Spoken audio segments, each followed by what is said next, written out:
Hello YouTube. Today's video is going to be a little bit different.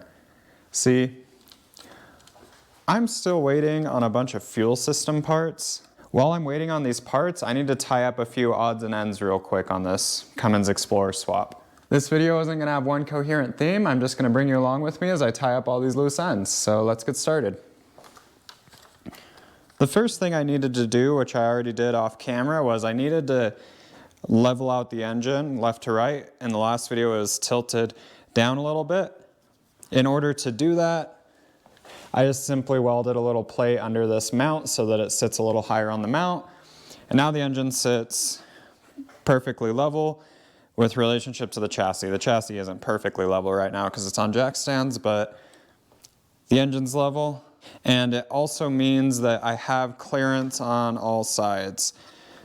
The AC compressor isn't hitting, the starter isn't hitting, but I would like at some point to start this engine in order to make sure that when it shakes and vibrates that it's not going to run into anything.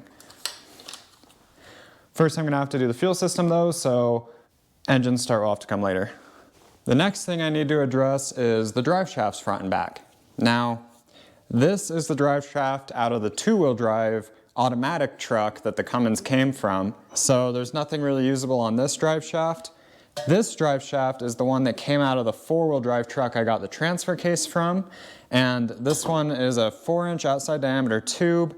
I believe the joints on that end are 1410 U-joints, so pretty big joints, and it's got the slip joint which goes into the transfer case. This drive shaft is over 60 inches long, and I'm gonna have to cut about 20 inches out of this thing in order to make it fit as the rear drive shaft. For the front drive shaft, this is the one that came out of the four-wheel drive Ram truck. This end will bolt onto my transfer case, so we're all good there. But then this is the end that goes on the Ford axle. These caps are a little too small for the Ford front end. And I think I figured out the way that I can fix that is I can use a 1330 big cap joint, which is a Ford specific cap which has a diameter on this side that's slightly smaller than the diameter on this side. This one's about 1 1/8. And if I just replace this U-joint with a 1330 big cap U-joint, I believe that that'll fit fine and it'll make this drive shaft bolt up to the front end.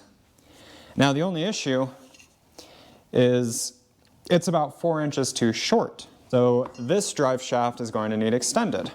Originally, I was just going to take the drive shafts and cut them down myself, but then I realized that the front drive shaft needs extended, and I'm a lot less comfortable extending a drive shaft than shortening one. See, to shorten this, all you would need to do is grind out this weld here, and then cut out how much tube you want, and then take this yoke and slip it into that part, weld it back up, make sure your joints are in phase and everything, of course. It's not that hard to shorten one. If I had to, I definitely could.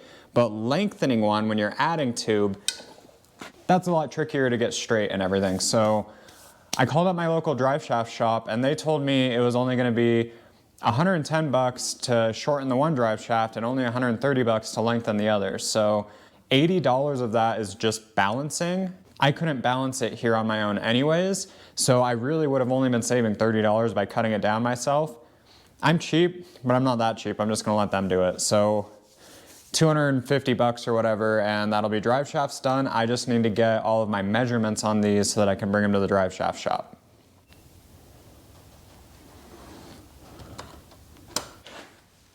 This is what the front drive shaft looks like.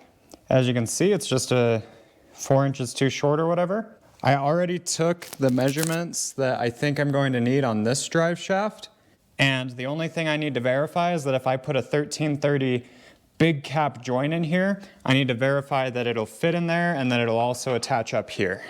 The way I got these measurements was I lifted up the chassis with the cherry picker so that this was all at full droop, and I took my extended length measurement, and then I took the spring out and let it go to full bump in order to get my compressed length measurement.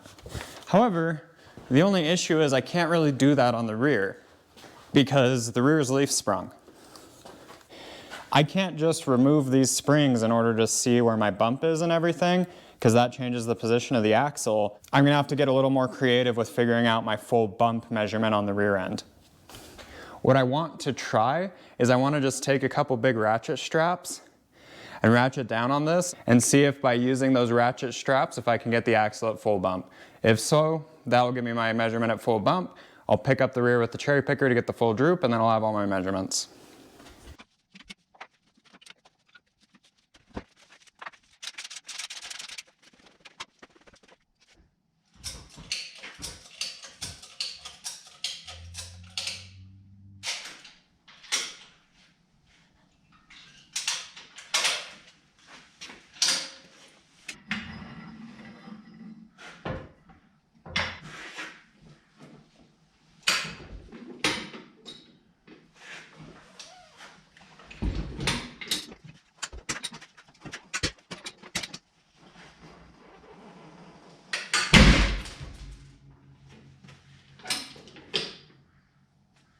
Well, that was too much for the old bent up farm jack, I guess. It's a shame because I was almost there. Found the piece that chunked off.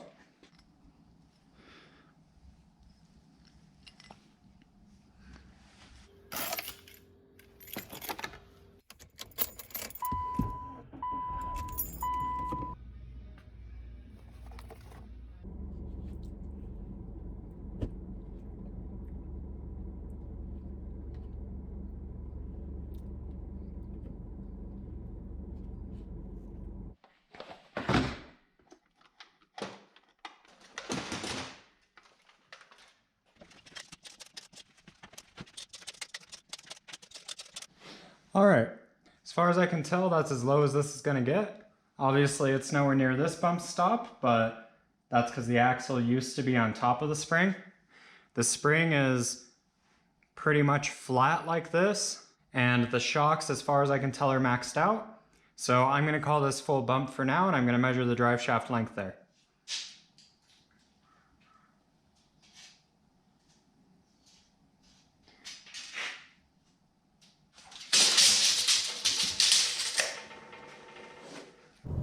All right, I got all my drive shaft measurements, and now the only thing I'm waiting for on the drive shaft is I ordered that 1330 big cap U-joint, and I want to get it here and make sure that it actually fits to make sure the front drive shaft will work.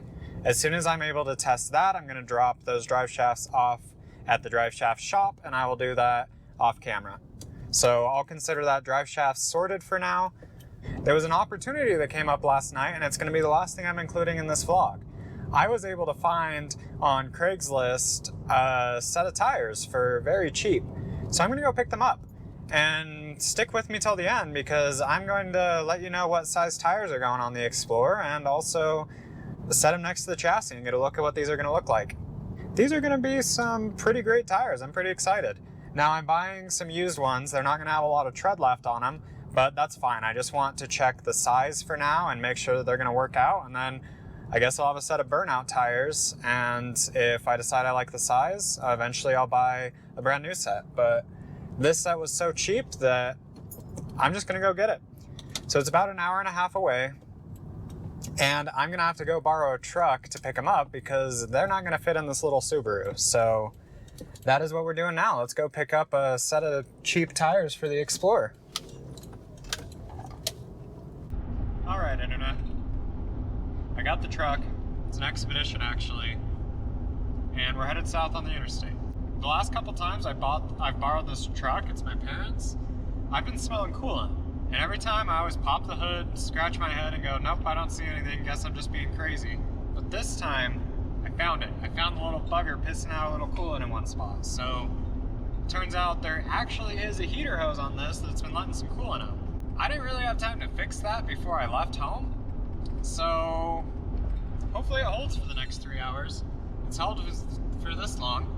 If not, I have a few gallons of water in the back and a couple tools probably, so hopefully I'll be able to figure it out. But yeah, that's always a comforting thing to find right before you go on a 3-hour little mini road trip. I'm sure it'll be fine. I hope my next clip isn't me broken down on the side of the freeway with steam coming out of the engine, but I guess we'll see. I'm sure it's fine. Let's go get some tires.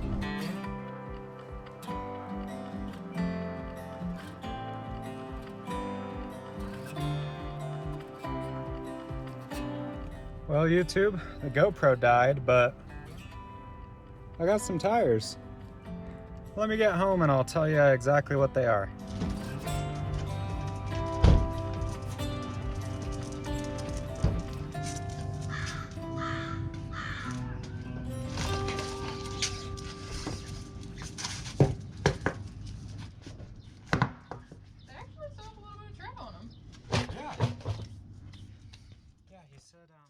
Alright YouTube, now before I show you these and you think that I've lost my mind, let me just remind you, this is the same guy putting a Cummins in an Explorer. So this is what I ended up with. These are ProComp Extreme MT2s 37s by 12.5. And I'm gonna try and get 37s to fit on the Explorer. I won't be the first person to do it, so I do think it's possible. Just to give you an idea of how large these tires are, here they are sitting next to the 31s that came on the Ram, which is the same size tire my Explorer used to have.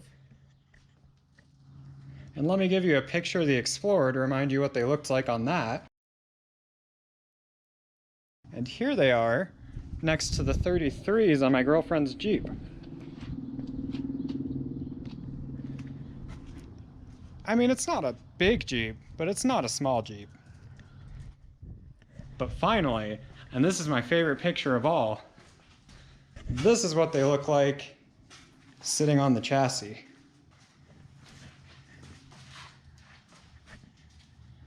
And in my opinion, they look really good. So, not a lot of people have put 37s on an Explorer like this, but I think I'm gonna make it fit. There's a couple things I have going for me. First off, overall the Explorer is gonna have 6 inches of lift plus.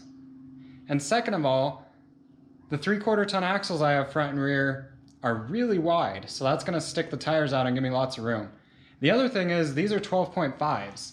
They're the same width as those 33s over there, so they're actually pretty skinny for being such a big tire. And the best part about it is, I didn't pay much more for these tires than I spent on the gas to get down there and pick them up. So if they don't fit, well then I know what size tire that I want to step down to make them fit. In case you were wondering, that's about the steering angle I can get out of it before it runs into my radius arms. I know a couple people have been concerned that I would be seriously limiting my steering angle. That is a lot of steering angle even with 37s. So I just thought I would point that out as well. I am really excited for these tires. I mean, I know there's plenty of Jeep guys out there running 40s and stuff, and this might not be anything compared to those guys, but I'm excited to make these work. I figured I've got this big turbo diesel engine, I got these big 3/4 ton axles. I might as well run the big tires too and try and make this rig as capable as possible. So I hope you enjoyed the video. I hope you're excited about these I hope you're as excited about these big tires as I am, because I'm absolutely stoked. And thanks for hanging out with me in my garage today, and in my car, and everywhere else we went. The ice cream shop. And subscribe and stick around to see the next one. Thank you for watching.